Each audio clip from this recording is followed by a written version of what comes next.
Malaysia diduga membayar Presiden AFF hanya untuk meloloskan aturan larangan pemain keturunan. Tujuannya satu, mematikan Indonesia. Tapi PSSI tidak tinggal diam. Reaksi keras dikeluarkan, langkah hukum siap ditempuh. Tonton kisah selengkapnya.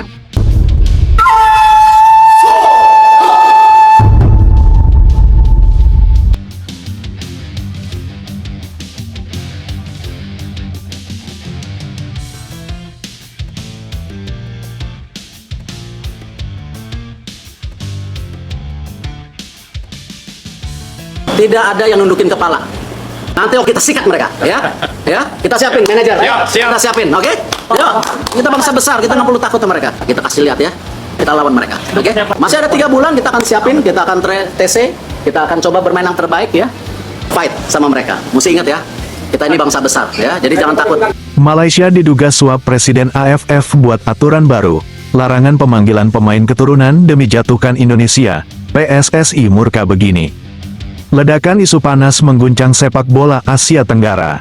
Di tengah meningkatnya kekuatan timnas Indonesia yang kini semakin disegani, tiba-tiba muncul kabar yang membuat publik terhenyak. Malaysia dituding diam-diam memainkan skenario gelap untuk menghentikan laju Garuda, bukan di lapangan, melainkan lewat jalur kekuasaan. Sumber-sumber yang beredar menyebutkan adanya dugaan upaya memengaruhi petinggi AFF untuk mengesahkan aturan kontroversial, melarang seluruh tim nasional di Asia Tenggara memanggil pemain keturunan atau naturalisasi. Jika aturan ini benar diberlakukan, maka dampaknya langsung terasa, dan yang paling terpukul jelas Indonesia. Tak bisa dipungkiri, dalam beberapa tahun terakhir, kekuatan timnas Indonesia melonjak drastis berkat kehadiran pemain keturunan yang berkarir di Eropa. Mereka bukan sekadar pelengkap, melainkan tulang punggung tim yang membawa Garuda naik level dan mulai menyaingi kekuatan tradisional seperti Thailand dan Vietnam. Karena itu, banyak pihak menilai aturan ini tidak netral. Justru sebaliknya, aturan tersebut dianggap sangat mengarah, dan seolah dirancang khusus untuk melemahkan Indonesia, memutus kekuatan inti Garuda, membuka jalan bagi rival untuk kembali dominan. Isu ini pun langsung memantik reaksi keras dari publik. Media sosial memanas, pengamat angkat suara, dan fans mulai mencium adanya aroma konspirasi besar dalam tubuh sepak bola ASEAN. Sebelumnya, mantan wakil presiden AFF, Duong Fulem, memang sempat melontarkan kritik tajam soal ketergantungan Indonesia dan Malaysia terhadap pemain naturalisasi. Ia bahkan menyinggung bahwa figur seperti Erick Thohir dan Tunku Ismail menjadi kunci utama keberhasilan proyek tersebut. Tanpa mereka, menurutnya, masa depan tim nasional bisa terancam. Namun kini, pernyataan itu seolah berubah arah, dari kritik menjadi alat pembenaran atas isu kebijakan ekstrim yang justru berpotensi merusak kompetisi. Mendengar rumor panas tersebut, PSSI langsung bereaksi cepat. Ketua Umum PSSI, Erick Thohir, murka besar. Ia dengan tegas membantah segala bentuk praktik tidak sportif dan menyatakan bahwa Indonesia tidak akan tinggal diam jika ada upaya menjegal tim nasional melalui cara-cara kotor. Dalam sikapnya yang keras, Erick menegaskan bahwa sepak bola harus dijalankan dengan fair play. Regulasi tidak boleh dibuat untuk menjatuhkan negara tertentu. Indonesia siap melawan segala bentuk ketidakadilan di level regional. Tak hanya itu, PSSI juga disebut tengah menyiapkan langkah strategis, mulai dari diplomasi tingkat tinggi hingga kemungkinan investigasi resmi untuk mengungkap kebenaran di balik isu ini. Jika kabar ini benar, maka sepak bola Asia Tenggara tengah memasuki fase baru, bukan lagi sekadar persaingan di lapangan, melainkan pertarungan pengaruh dan kepentingan di balik layar. Indonesia yang sedang naik daun kini dianggap sebagai ancaman serius. Dan ketika sebuah tim terlalu kuat untuk dikalahkan di lapangan, maka cara lain pun mulai dimainkan. Pertanyaannya sekarang, apakah benar Malaysia terlibat dalam skenario ini? Akankah AFF mengeluarkan aturan kontroversial tersebut? Dan bagaimana nasib timnas Indonesia jika kekuatan utamanya dipaksa hilang? Satu hal yang pasti, jika ada yang mencoba menjatuhkan Garuda dengan cara licik, maka yang mereka hadapi bukan hanya tim sepak bola, melainkan perlawanan satu bangsa. Dan dari panasnya situasi ini, satu pesan menggaung keras, bahwa timnas Indonesia tidak akan diam, Garuda siap melawan, di dalam dan di luar lapangan. Sementara itu, di mata kami, Para fans Garuda, ini bukan sekadar isu, ini adalah ujian harga diri. Kami sudah melihat sendiri bagaimana timnas Indonesia bangkit, berdiri lebih tinggi, dan mulai ditakuti di Asia Tenggara. Semua itu bukan kebetulan, itu hasil kerja keras, strategi, dan keberanian untuk berubah. Dan sekarang, ketika Garuda mulai terbang tinggi, tiba-tiba muncul upaya untuk memotong sayapnya. Kalau benar ada pihak yang bermain di balik layar, mencoba mengubah aturan demi menjatuhkan Indonesia, maka itu bukan lagi soal sepak bola, itu soal keadilan. Kami tidak takut, karena bagi kami, siapapun pemainnya, lokal atau keturunan, selama mereka berjuang dengan lambang Garuda di dada, mereka adalah bagian dari kami. Dan jika memang harus melawan, maka kami akan berdiri di belakang tim ini, tanpa ragu, tanpa mundur, biarlah dunia tahu. Garuda tidak akan jatuh hanya karena aturan, Garuda tidak akan diam saat dizalimi, dan Garuda akan terus terbang, lebih tinggi dari semua upaya untuk menjatuhkannya. Ini bukan akhir, ini awal perlawanan.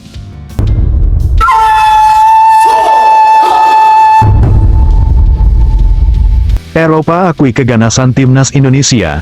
Skuad John Hertman disebut lebih kuat dari peringkat 93 dan 99 FIFA, Garuda siap mengguncang Asia. Ledakan besar kembali datang dari dunia sepak bola Asia Tenggara. Kali ini bukan sekadar euforia biasa, melainkan pengakuan langsung dari mata Eropa yang mulai melirik kekuatan timnas Indonesia sebagai kekuatan baru yang tak bisa lagi dipandang sebelah mata. Di tengah posisi ranking FIFA yang masih tertahan di peringkat 122 dunia, muncul penilaian mengejutkan yang menyebut kualitas Garuda justru berada di atas dua rival utamanya, tim nasional sepak bola Thailand yang berada di posisi 93, serta tim nasional sepak bola Vietnam di posisi 99.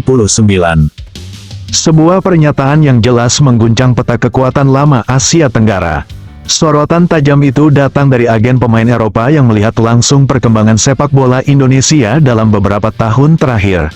Menurutnya, jika berbicara soal potensi dan kualitas skuad secara keseluruhan, Indonesia justru memiliki keunggulan yang lebih lengkap dibanding para pesaingnya.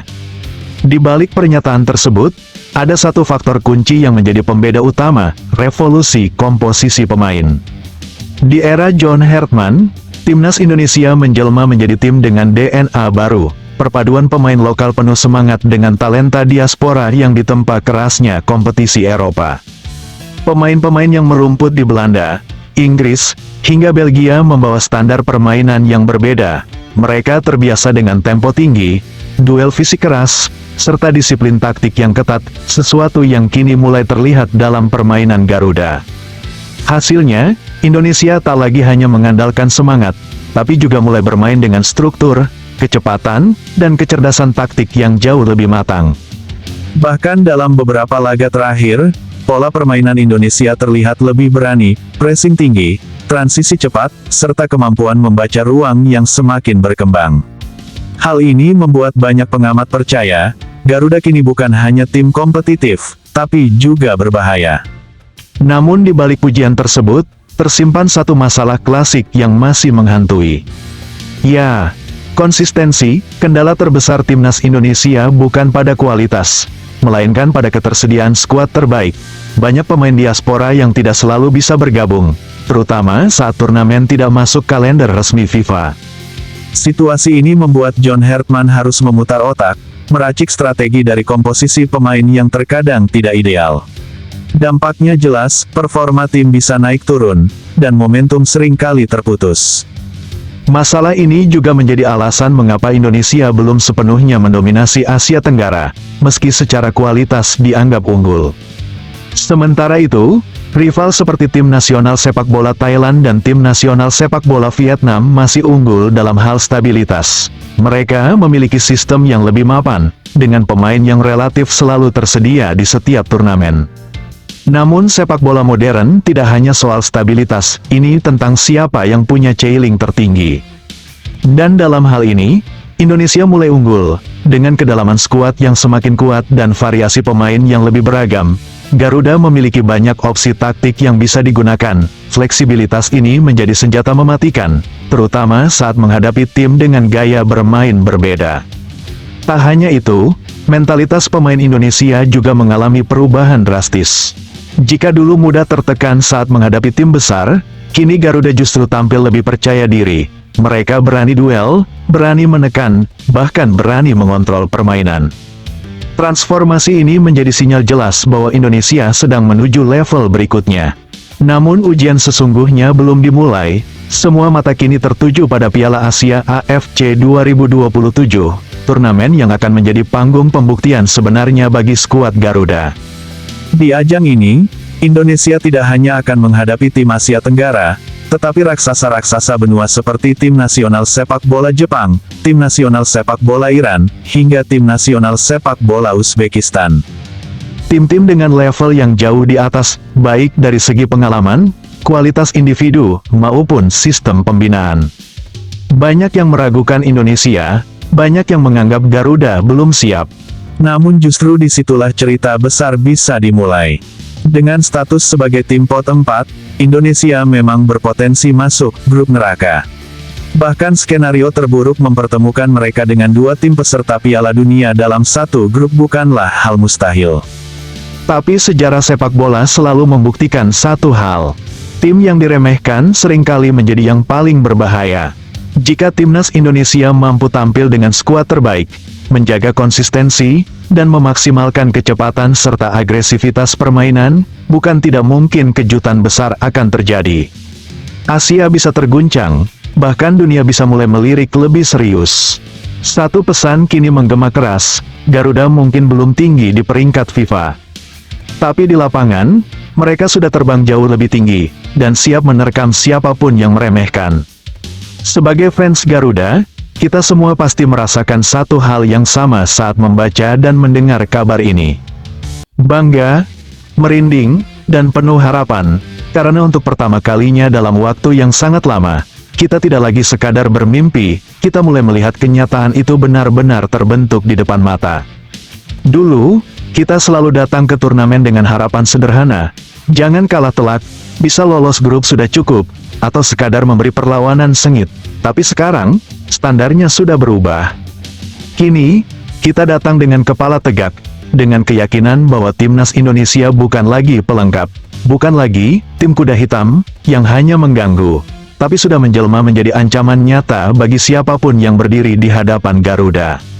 Dan sebagai supporter, kita tahu betul, perubahan ini bukan datang secara instan. Ini adalah hasil dari perjalanan panjang penuh luka, kegagalan, kritik, dan bahkan cemoohan. Kita pernah berada di titik terendah, ketika sepak bola Indonesia dipandang sebelah mata. Kita pernah merasakan pahitnya kekalahan demi kekalahan, kontroversi, hingga krisis kepercayaan. Tapi kita tidak pernah berhenti percaya, dari tribun stadion, dari layar televisi, hingga dari media sosial, dukungan itu tidak pernah padam. Kita terus berdiri, terus bernyanyi, terus berharap, bahkan saat keadaan tidak berpihak. Dan hari ini, semua itu mulai terbayar.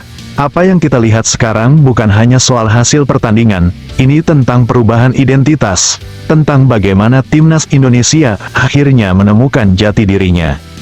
Di bawah sentuhan John Hartman, Garuda tidak lagi bermain tanpa arah. Ada filosofi, ada struktur, ada keberanian yang dibangun dengan dasar yang jelas.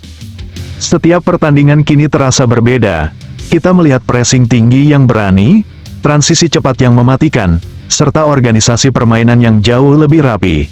Kita melihat para pemain yang tidak lagi takut menghadapi lawan manapun. Dan yang paling penting, kita melihat mentalitas baru. Mentalitas yang tidak lagi inferior, mentalitas yang tidak lagi merasa lebih kecil dari lawan, mentalitas yang berkata, kami datang untuk bertarung, dan kami datang untuk menang.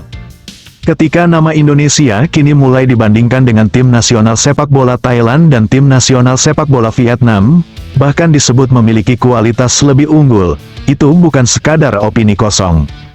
Sebagai fans, kita bisa melihatnya sendiri di lapangan. Kita melihat bagaimana Garuda kini bermain lebih berani saat menghadapi tim-tim kuat. Kita melihat bagaimana duel-duel fisik tidak lagi dihindari, tapi justru dilawan. Kita melihat bagaimana pemain-pemain kita mulai nyaman memainkan bola di bawah tekanan. Dan itu semua adalah hasil dari kombinasi luar biasa antara pemain lokal yang penuh semangat juang dan para diaspora yang membawa pengalaman dari kompetisi Eropa. Dulu, mungkin kita hanya punya semangat, sekarang, kita punya semangat dan kualitas. Namun sebagai fans yang sudah lama mengikuti perjalanan ini, kita juga tidak boleh menutup mata terhadap satu hal penting, konsistensi. Kita tahu betul bahwa kekuatan terbesar kita juga bisa menjadi kelemahan jika tidak dikelola dengan baik. Ketika pemain diaspora tidak bisa selalu hadir, ketika komposisi tim berubah-ubah, ketika chemistry belum sepenuhnya stabil, disitulah ujian sesungguhnya muncul.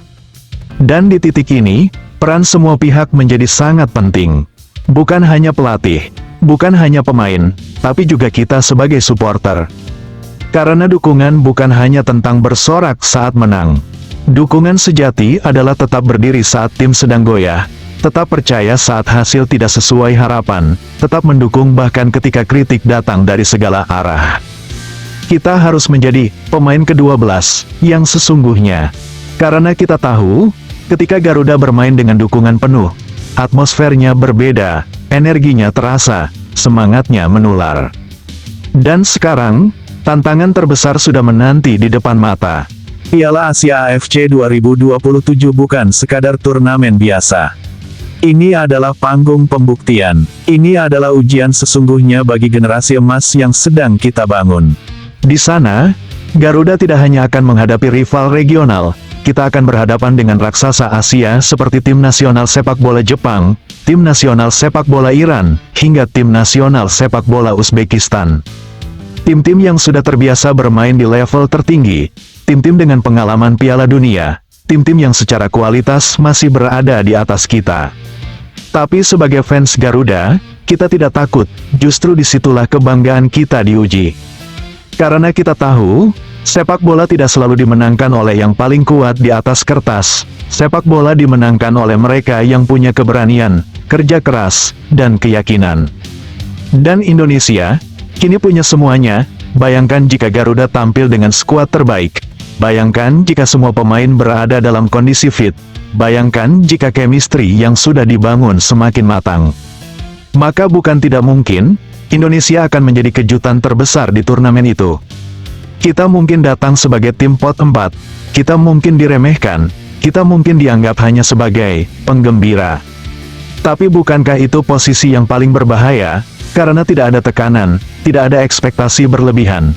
Yang ada hanyalah kebebasan untuk bermain lepas, dan menghantam siapapun yang lengah. Sebagai fans, kita harus mulai percaya pada satu hal. Era baru sepak bola Indonesia sudah dimulai, ini bukan lagi tentang kapan kita bisa juara.